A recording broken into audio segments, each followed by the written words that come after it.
Hashtag not all cops. Certainly a lot of you guys. Certainly a lot of you men and women in law enforcement seem to be in it simply so that you can have like power trips. This is some bullshit right here.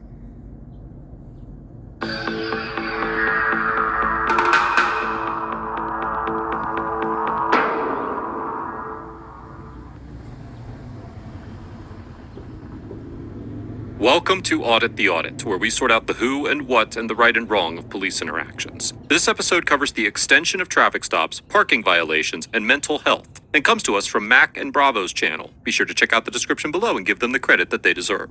Sometime in the fall of 2019, YouTuber, adventurist, and part-time delivery driver Mac Proctor, along with his dog Bravo, were parked in a non-designated parking spot in a private parking lot outside an L&L Hawaiian barbecue in Millbrae, California. According to Mr. Proctor, his vehicle was not impeding traffic, and he only left it there for 2 minutes while he picked up a carry-out order from the restaurant. After Mr. Proctor returned to his vehicle, a San Francisco PD K-9 unit, whose nameplate is partially obscured, approached him about an alleged parking violation. What can be seen on the officer's name tag reads C. Cord, and I was able to locate a public pay log that lists an Officer Carlos Cordova, who was last promoted in 2019. I also found this image of an Officer Carlos Cordova with the SFPD's K-9 unit from July of 2007 that looks strikingly similar to the officer involved in this encounter. I cannot say with absolute certainty that these two individuals are the same officer, or that this officer's name is Officer Cordova, but for the sake of clarity, I will refer to him as such for the remainder of this episode. The video begins just after Officer Cordova stopped Mr. Proctor and retrieved.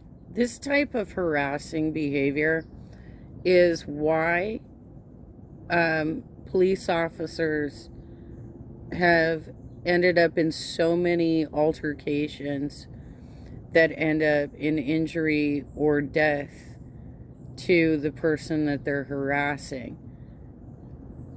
I just don't understand why, first of all, like he's gonna say, enforcing parking regulations like this on private property is not part of your job duties. It's not part of your job duties. You know what is part of your job duties? Replying to complaints of municipal codes getting violated, such as fireworks, illegal fireworks. Y'all don't want to reply to that kind of bullshit. No, you just want to issue easy tickets and harass people and put them in a position where they might get startled, they may, lose their cool, and then you escalate the situation. Kind of like the houseless man that got shot in the back 3 times in San Clemente. His identification and vehicle registration paperwork. All right, Mr. Proctor. That is your last name. All right.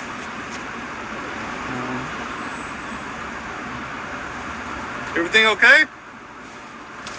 Do I need to answer any of your questions? You don't have to answer anything, dude. Okay. You don't have to. Lucky you stand here all day.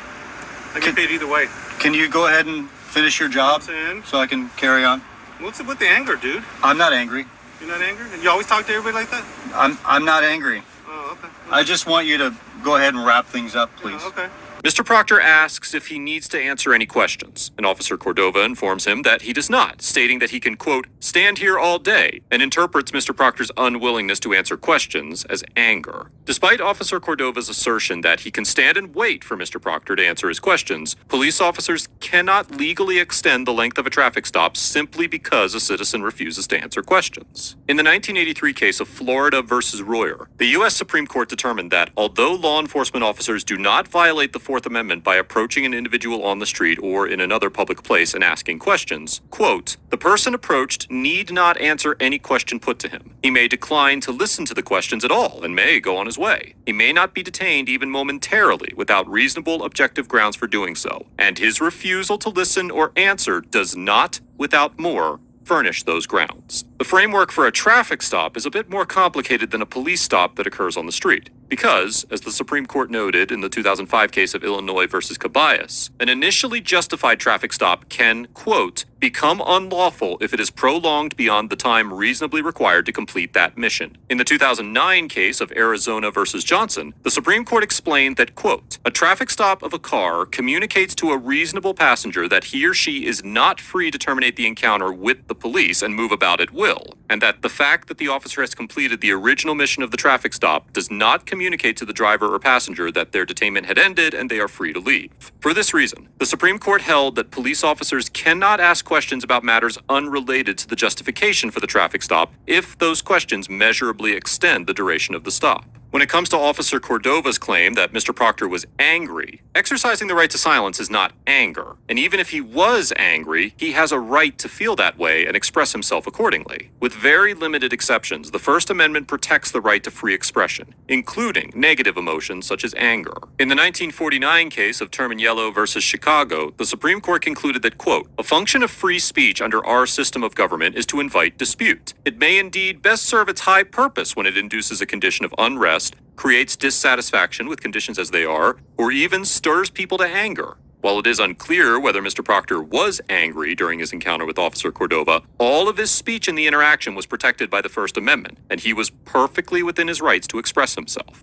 All right, well, I'm gonna give you a break on it, but what I'm saying, this isn't a parking spot, okay, dude? You're not giving me a break. You're harassing me at this point. harassing you because I'd you're like to parking here? leave. May I leave now, please?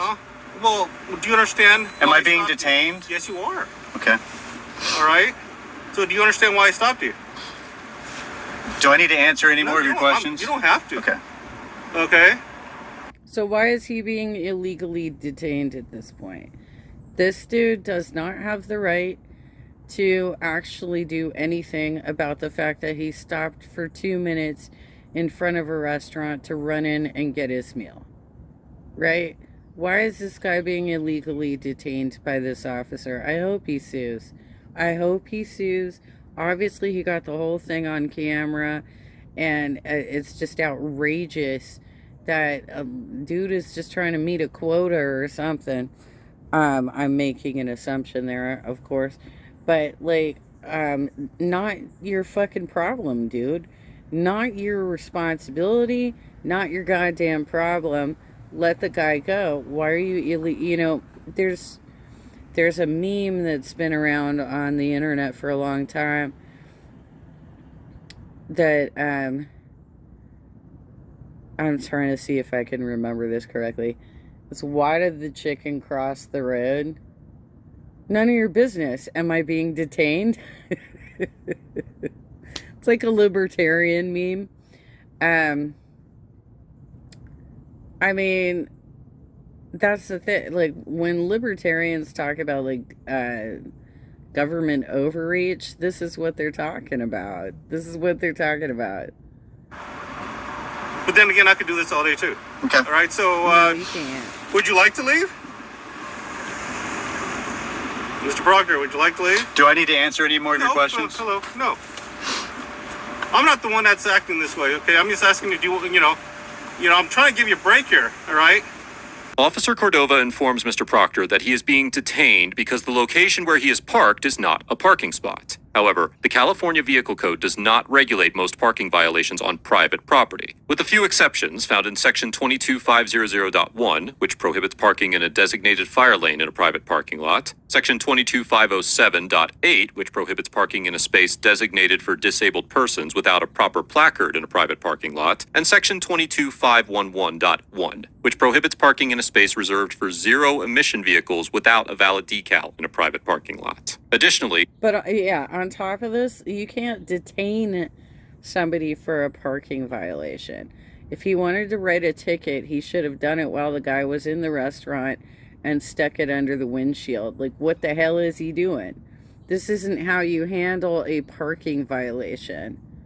a 2011 opinion issued by then California Attorney General Kamala Harris clarified that, quote, a citation or notice of parking violation may be issued only for illegal parking, that is, parking in violation of federal, state, or local law. Accordingly, a citation under the Vehicle Code may not be issued in connection with parking on private property that merely violates the property owner's rules rather than federal, state, or local law. While Section 21107.8 of the California Vehicle Code allows cities and counties to pass ordinances or resolutions declaring that some parts of the Vehicle Code apply to certain privately owned and public off-street parking facilities, parking violations are not included in the statutes that can be applied to private lots. Section 7.28.010 of the San Mateo County Code of Ordinances allows the Board of Supervisors to designate parking restrictions or prohibitions as necessary on streets, portions of streets, or county-owned property. But neither the ordinances of San Mateo County nor those of the city of Millbrae cover parking violations in private parking lots. Not only was Officer Cordova outside of his physical jurisdiction as a San Francisco police officer when detaining Mr. Proctor, but it does not appear that Mr. Proctor was violating any law for which a citation could be issued. I prefer you just write me the parking ticket and let me go. Right, okay, oh, okay. All right, dude. I was trying to be nice to you. All right, would you hold on? Having all right? Also, why is he standing behind him rather than right up at the window? Isn't that weird? I mean, like, every time I've been pulled over for anything, they come right up to the window. Why is this guy standing behind the man's left shoulder? It's a very weird way to communicate with somebody. Yeah. So just let you know what's going on. We're having another guy coming over real quick. Traffic guy with a side book since you want a ticket. So otherwise, I didn't want to go through all this hassle. You know what I'm saying? Is everything okay? Is there any other issues or anything going on? Problem, dude. That I should know of? Do I need to answer your questions? You don't have to answer anything. I'm concerned about your well-being. Is there something wrong? Do I need to answer any of your questions? Well, yeah, if there's something wrong, it would be nice, yeah. Oh my god, I hope he sues him. I hope he sues him. What the fuck even? What the fuck even? I hope he sues him. Do I need to answer any of your questions? You don't have to talk to me. I'm just saying. I'm just concerned about your well-being. That's all I'm saying. Usually we don't get people hostile. I've not been hostile. Okay.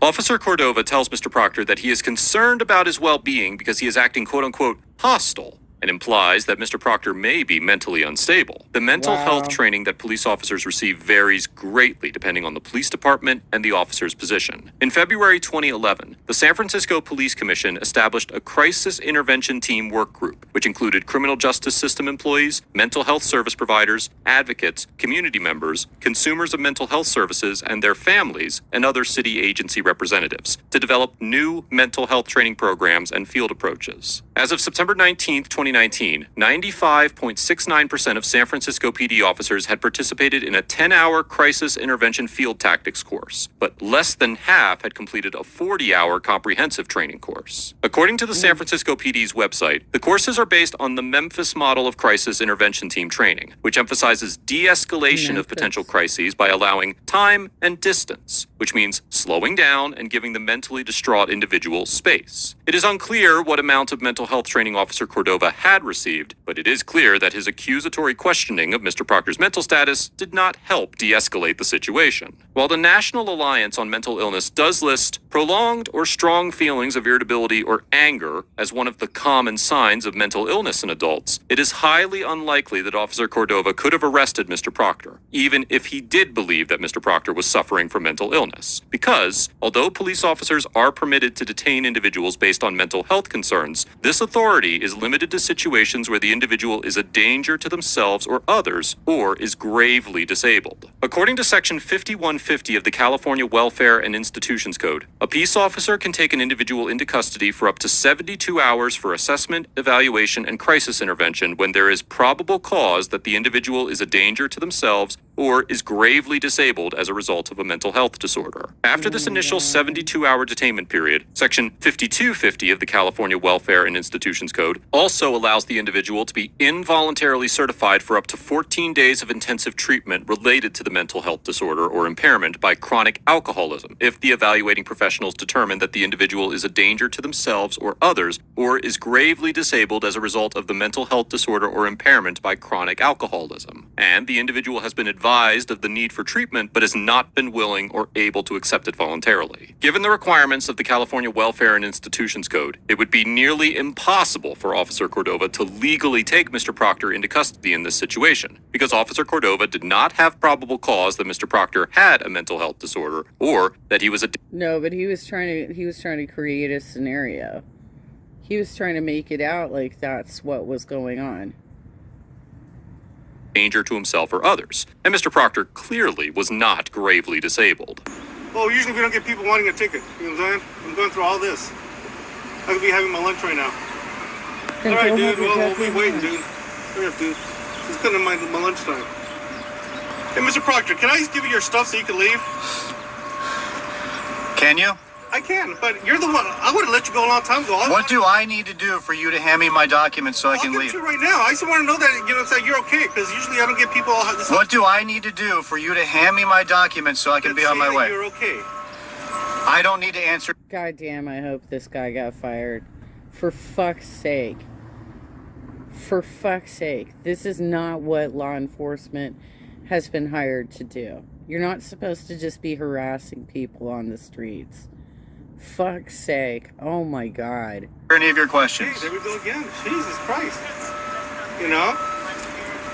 I'm trying to say that, You're trying to display your power to me right no, now. I'm concerned about it. Is there a problem to be concerned about another human being?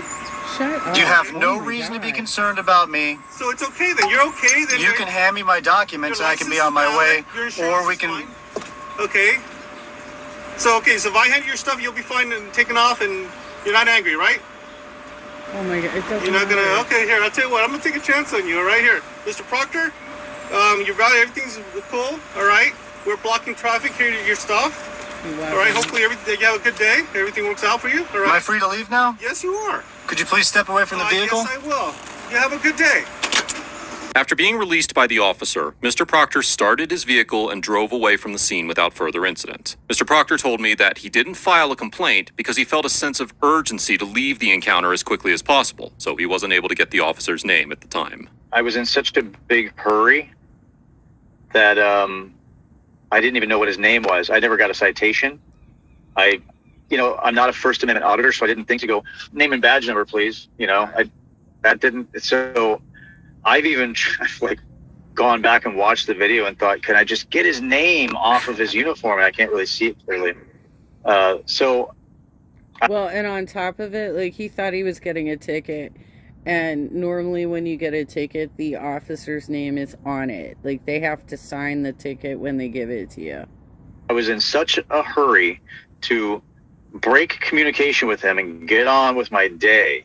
He was costing me money, that he was willing to go through such great lengths as to have somebody else bring a cite book to him from across town. I was like, this guy's crazy. What is he going to try and do here? Because he's not got some criminal. Overall, Officer Cordova gets an F for enforcing parking violations on private property, unnecessarily extending the length of the stop, and for questioning Mr. Proctor's mental health merely because he chose to remain silent. Officer Cordova's tactic of stalling the progression of the stop because Mr. Proctor did not want to answer questions is exactly the type of conduct that the court intended to prohibit in the Cabayas case. And the courts have concluded multiple times that officers may not extend the length of a traffic stop beyond what is necessary to accomplish the stop's mission. Barring the existence of an exclusive agreement between the property owner and the municipality, there is a high probability that Officer Cordova was not within his authority to issue a parking citation in the strip mall parking lot. And there are also legitimate questions to be raised about whether or not the officer was operating within his jurisdiction at the time. If Officer Cordova had genuinely witnessed Mr. Proctor's vehicle obstructing traffic, then the responsible course of action would have been to inform Mr. Proctor that he was creating an obstruction and ask him to move, not initiate an investigatory detainment in a private parking lot outside of the department's jurisdictional authority. Officer Cordova's unprofessional demeanor and childish exercise of authority tarnish the credibility of his mission to free the parking lot traffic of obstruction, and this type of conduct only serves to erode the public's confidence in their local department. Mr. Proctor Yeah, totally. Totally.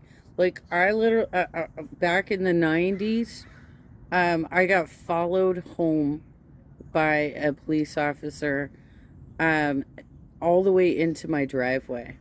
And he walked right up onto our private property and shined a flashlight on me.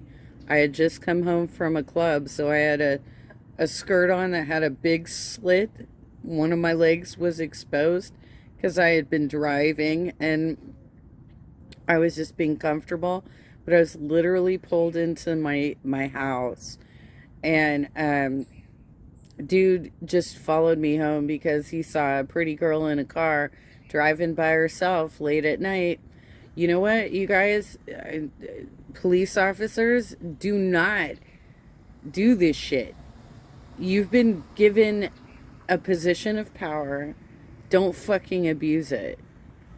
Gets an A+ for invoking his right to silence peacefully and efficiently, refusing to allow the officer's conduct to affect him emotionally, and maintaining a calm and collected demeanor throughout the interaction. There are serious implications associated with being accused of mental instability, especially if the accusing party is in a position of authority. For most of us, it is impossible to predict how we would react to such allegations, and it is safe to assume that there is no appropriate reaction to be had in that scenario. Overwhelming denial of the officer's claims may have led to further validation of the officer's suspicions, and admitting that you're feeling agitated and angry may invoke officer safety concerns. This is why Mr. Proctor's decision to remain uncompromisingly silent and emotionless was the best course of action for this interaction. Mr. Proctor is not a First Amendment auditor, and although he does have a YouTube channel, the majority of its content has nothing to do with law enforcement. The fact that Mr. Proctor does not regularly interact with the police proves his ability to remain calm and navigate this encounter with precision and poise to be that much more impressive. The only thing that this interaction is lacking is accountability. But it is difficult to fault Mr. Proctor for not filing a complaint, given that he is not a First Amendment auditor and does not actively participate in holding officers accountable.